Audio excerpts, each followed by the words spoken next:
This first section, where we were talking about Goal 1, identifying and prioritizing the critical needs of the 21st Senate District. First, we talked about what are those most critical needs. We heard you talk about public transportation, the need of affordable housing, my personal favorite, more libraries.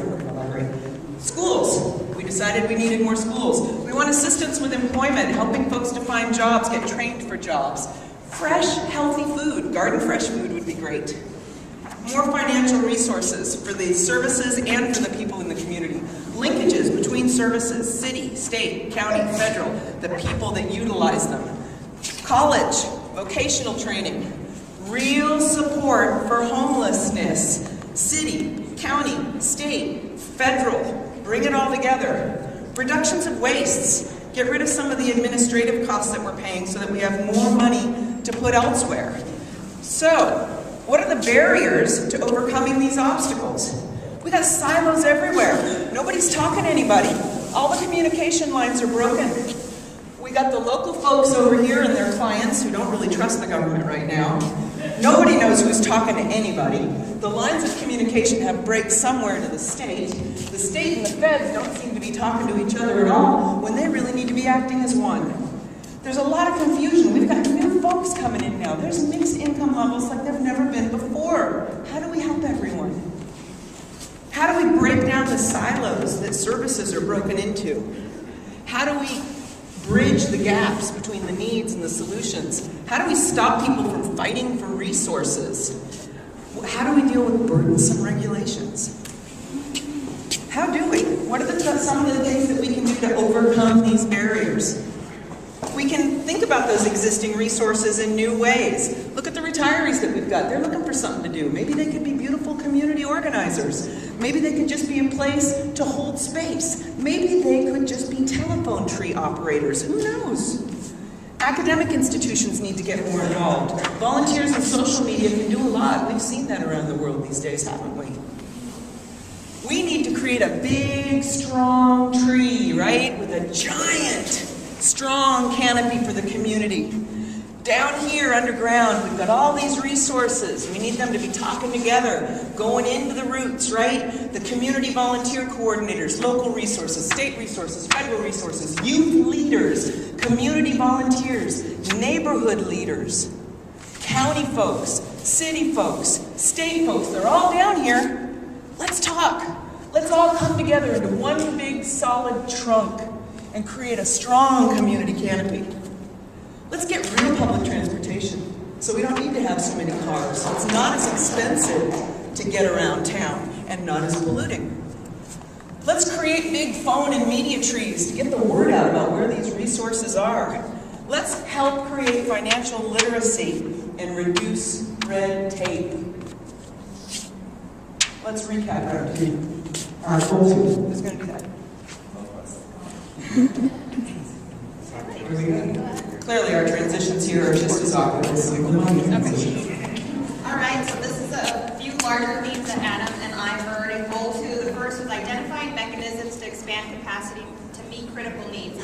I heard a lot of partnering, so having the different stakeholders partnering, open-mindedness, to be able to just really expand our thinking, collaborating, again, just going around and working together. And then I'm going to hand it over to Adam. He'll pick up on this last part. Okay, so this part here, you don't know what you don't know, came from a conversation that I heard a gentleman having. He used to be in the private sector, and for the last 10 years he's been in the nonprofit. And he was saying that while he was in the private sector for profit, that a lot of organizations that do have resources that can lend themselves to the community just don't know anything outside of their world. So it goes back to the idea of silos and people basically being in a bubble and staying within that sort of field of information that they know already.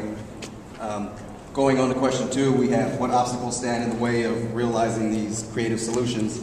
Time was a big issue that kept coming up. Just the time spent on providing services always decreases when you have to fundraise and things like that.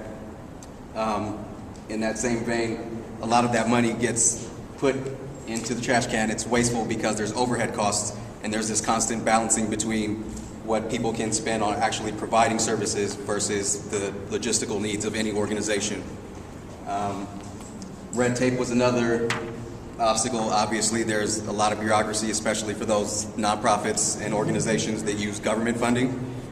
Some of the application processes are arduous and regulations and things like that, so it kept coming up constantly. Trust was another huge issue in terms of being able to partner with other entities in the community because of the funding sources. Everybody's competing for the same funding, and so people are really hesitant to partner with each other, which leads us to here. And this was my best shot at drawing an ID card. A lot of the organizations have a really strong mission statement or have a really strong identity, and they tend to only want to work with other organizations that share similar philosophies or things like that. What else do we have here? I think this was Joyce, so I will hand it back over to her. So other ways of leveraging was having, working off the collaborating. Everybody's bringing something to the table, and everybody's contributing to this main goal or this main mission. Also, another one that I heard a lot was leaving the egos at the door, really putting that aside to set a common mission and a common goal to help whoever the target population is for the organization. And again, similar to bringing capacity sharing, not only bringing things to the table, but sharing those out to the community and within partners as well. Hi there. Our group theme was to identify legislative and regulatory changes. I'm Marina Brown. I'm the Chief Consultant for the Senate Human Services Committee, and my partner here is Sarah Rogers.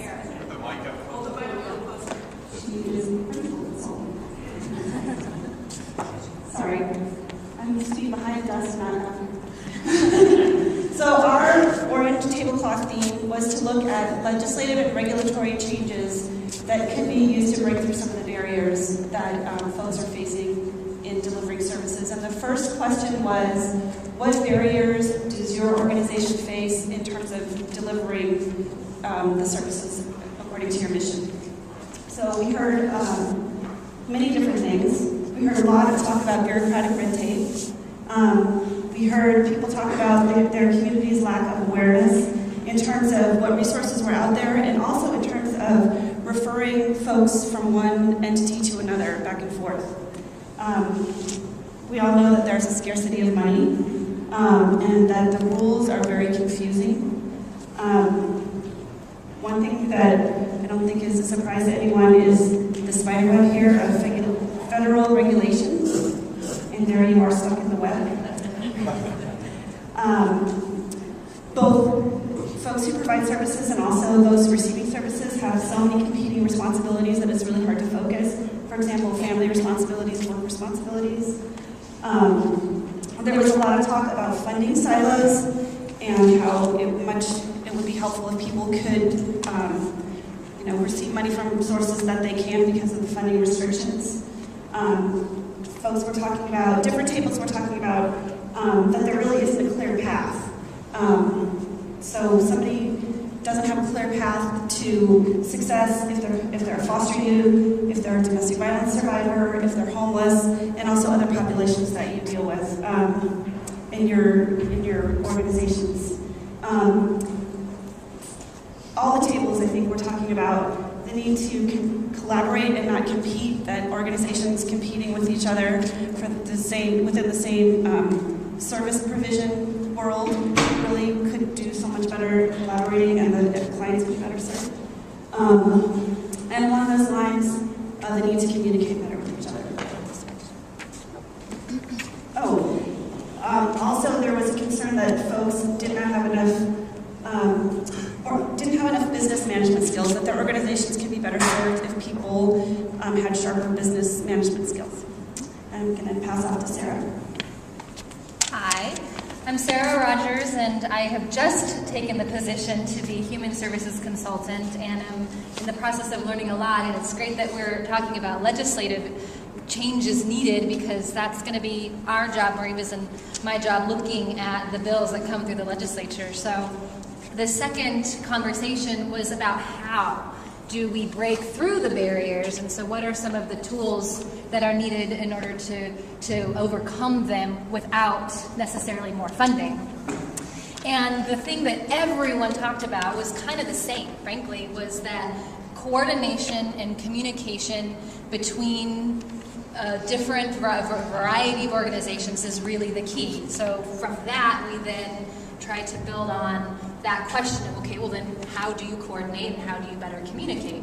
And some really interesting ideas came out of the conversation. One of them was to create a web portal to allow research for all other nonprofits, for their mission statements, a place where everyone, any nonprofit could go and see if there's another nonprofit in this community or in another community that is already doing the same thing. And so there's less than competition and more coordination, because there's a lot of overlap in the needs of those organizations, the legal structures, the effort put into making the organization in the first place. So could we instead build upon each other rather than compete? So complement instead of compete, again, is the theme. Another group talked about the importance of having conferences focusing on all of the issues that nonprofits are facing, the laws and regulations, best practices, professional development, fundraising issues, how to compare notes, that there is still a lack of understanding or resources for nonprofits to really understand and share best practices, and that those conferences that there used to be in the past were really useful. I didn't know this, but I don't really know what this means, but I saw it, so I put it on the board. 211 services as a way to share information and resources, so maybe someone in the later groups can explain more about what that really means. We heard this before, but including and seeking business partners as maybe one of the solutions to a lack of business management skills. This event has sponsorship from corporations and business community, and so maybe there's an opportunity to build upon that rather than just sponsoring this event, then could build into longer relationships that actually can build business management skills for the nonprofits that have a lot of passion and heart and social work skills, but not necessarily business management. Centralized database of resources, recognize that nonprofits are small businesses. And so there's some resources in the various governmental agencies for small businesses, make those available to nonprofits. And then iPhone apps, that came up. Can we have an iPhone app for nonprofits? And then a Groupon fundraising model. So build on the Groupon system to create fundraising opportunities. So then we move into the question of how do we have more creative solutions and work more collaboratively within existing resources. A lot of these are familiar because I think all the groups had similar ideas. But leadership was key. To lead, you must be willing to be led and build on trusted community assets. Observe who is trusted, work with them, model what they do. Streamline was one suggestion that came up a couple times. Streamline activities, streamline paperwork. Convene, just like we're doing today. Continue to get together and talk about what we have in common and how we can brainstorm together. And then another idea was a large collaborative, so that you're putting all your resources together in one place and coming up with community solutions and prioritizing them together. Okay, so now you've heard